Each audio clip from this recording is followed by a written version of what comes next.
Go. There we go. Yep. Ding. Well, Got some okay. wine. So first of all, thank you for playing. It was very interesting matches. Thank Uh, you for Zero for casting all that. yeah, And Omega good job. too. You're welcome. So, first off, there's like I guess an interesting little historical bit for this particular match that everybody in chat might be interested to know. Anuzarg actually specifically requested that I not pick somebody who cheeses him. And then what did you do in the first game? I cheesed them. Yeah, Okay. yeah, you did. So what happened to you in the next game? That I got cheesed. Yep. All right. What The- what have we learned? What have we learned? I can get somebody who doesn't cheese you, but if you do that, things get interesting. Yeah, I don't normally cheese, but kind of speared me on for the entire series. It was Neither do I. Okay. it was a very interesting match. So yeah, actually, since I think it's pretty obvious what Anuzarg was planning. We'll still ask him about it since he said Printf suggested the build to him. So I'd like to get some more info, but on that. But before we do that, Ender, please tell me if you could, what did you originally plan on doing for this series? I typically will do kind of a minigun style, where you start off with one gateway. I mean, you kind of go into you start with one oracle, go into two voids, and you kind of build up voids, colossus, and everything up, which totally I did not even do once. Yeah. After the first game, I was kind of like, okay, well, I guess this isn't really serious, is it? You're thinking to yourself, well, And I kept drinking some more, so as I drank more, I got a little bit more creative. Oh, Oh no. Mass oracles. Oh no, that's not creative. that is actually the way he used to play. It was kind of fun to see a return to that, actually. Yes. I enjoyed it at the very least. No Fate thinks of using DTs when he cannon rushes. He just goes like blink stalkers and kills me, but this guy goes DTs. Yep. What?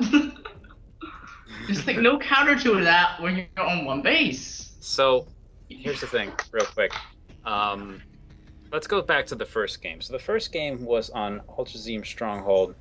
So yeah, talk about this build that Printf talked to you about.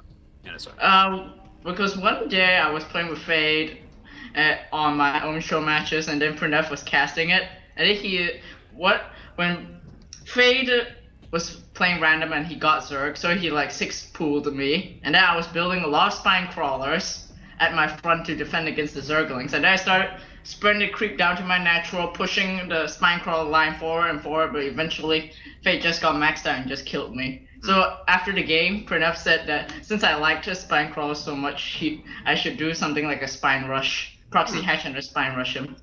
Okay. So I tried something like that. All right. Cool. Makes sense. So for your side, Ender, what ran through your mind when you saw the base there, and how did you react? Well, our first thought was to build that one cannon and just try to kill his drones. And then from there, I was just like, what? I just didn't even think. I just started building units. I probably could have put more thought into that. No, fair enough. I mean, you did pick the right thing at the end of the day. So Yeah. regardless, reflexes at least knew what they were doing. Good. I was a little bit all over that. I mean, to be honest, because I think I have like a 2,000 bank. So I think it did throw me for a loop. For sure. Okay. That's what cheese does. So habitation station, kind of similar questions, but in reverse this time. So you said Ender that you wanted to go for a that something was off about the 2-gate. Could you let us in on what happened?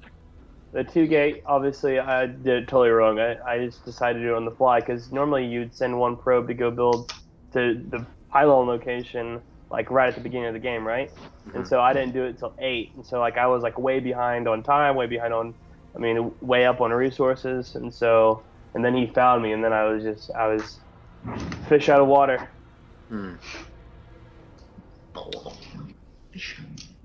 So Anuzarg. Yep. You're able to scout that. Yep. Is that something you run into a lot, actually?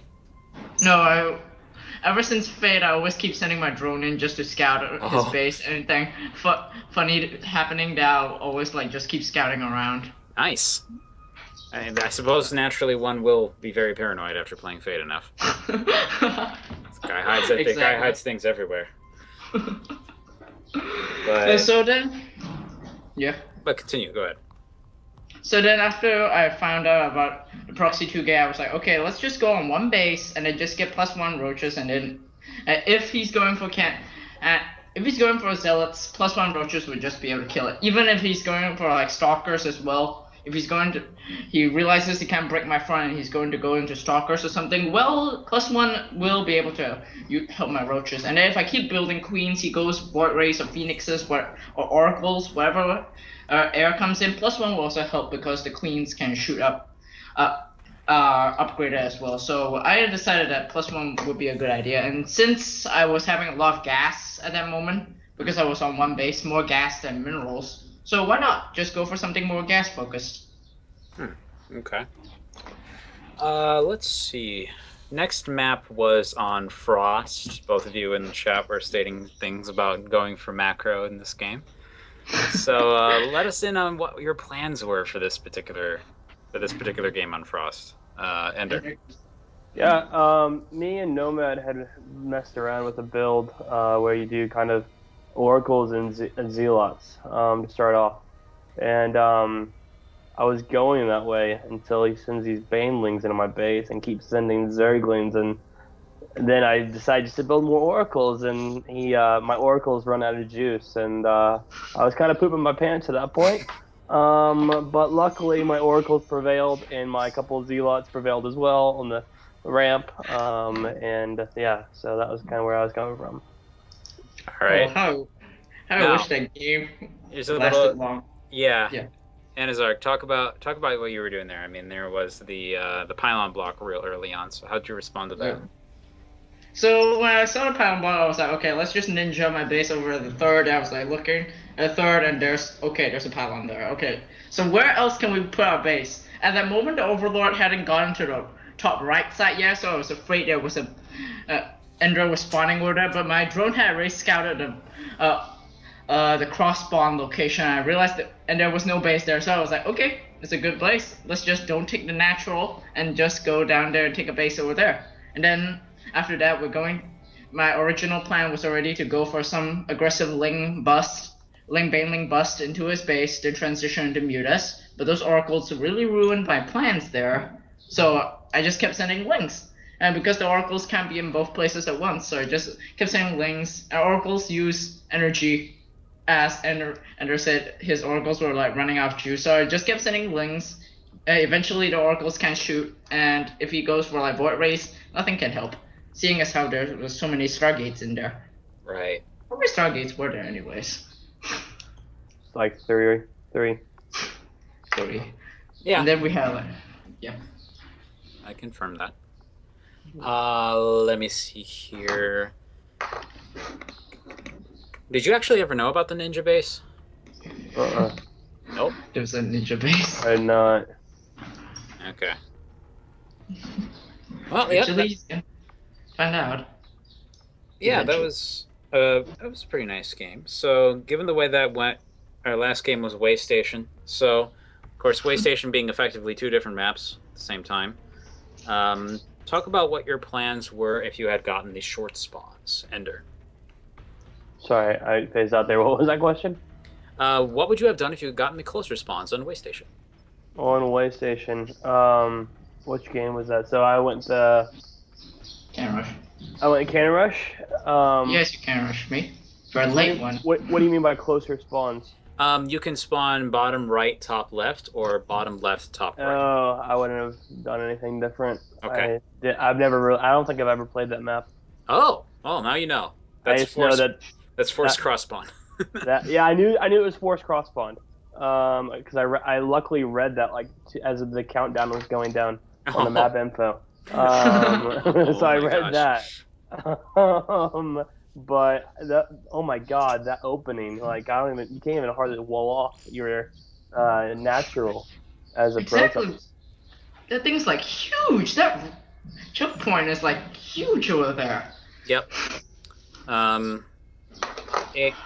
From what I've been able to see, like that doesn't usually end up being the sticking point in a lot of programs, if you can believe it. What usually ends up being an issue is third base because of how far away the Zerg is. Yeah. So it's very hard to pressure. But it's yeah, also that's difficult. yeah, I was going to say that's entirely a different topic. Instead, yes, Anuzarg, same question to you. If you had gotten the shorter version of the map, what would you have? Well, the original plan was already to just go Roach Hydra anyways. So if it was closer spawn, I'll just stop building drones for a bit, party around because my Roach Hydra will be able to get there faster, and then I'll just fall behind and I'll die. Oh. So that was the plan if I ever got the closer spawns. Thank goodness I got the longer spawns. That's very negative. Okay, but still, all right then. So let's talk about what actually happened then. So Ender, you went for a cannon rush at first, and talk about where that led you from there. So I wasn't gonna go cannon rush. As you saw, I was actually taking my probes away, and I was like, wait a second.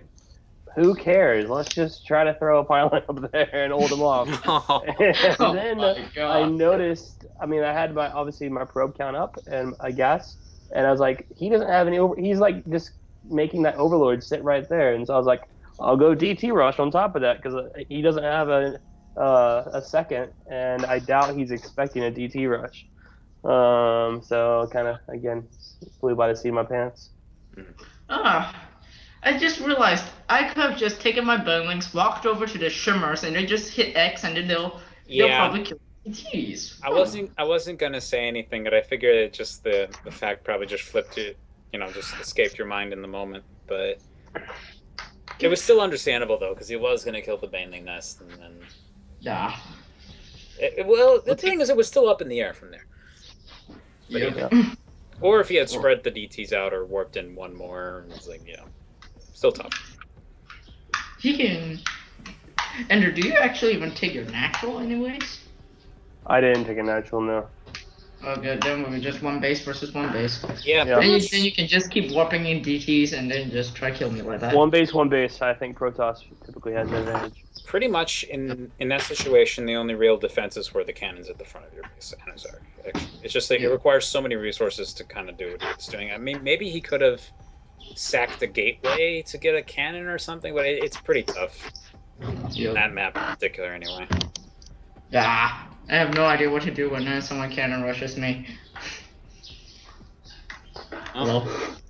Anyone?